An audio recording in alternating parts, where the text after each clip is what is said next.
Hi everyone, so today we are going to be replacing the battery in a Roborock Q Revo. Please make sure to subscribe so you don't miss any videos like this. Okay, so let's get started.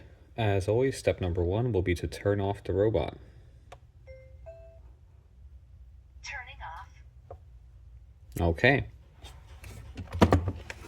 Now, let's flip over our robot and we are going to remove the mop heads. Pull them right up. Going to remove the brush. And now what we are going to do is remove this brush as well.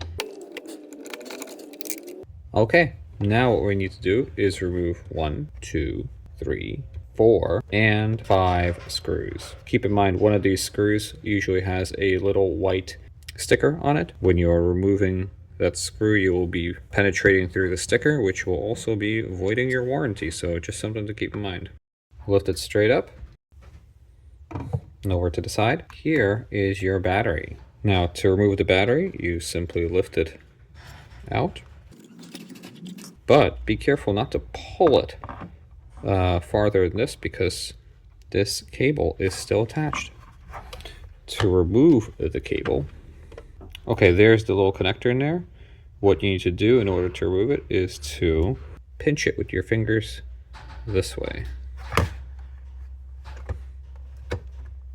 Pinch it, and you're going to feel the little tab closing. And you kind of wiggle it, and then you can pull it out. So here's what I'm doing. See, you need to go in and do that in order to take it out. And then wiggle, and you pull it right out. And there's your battery. So when you have the new battery, you just put the cable right back in, the same way as before. So this way.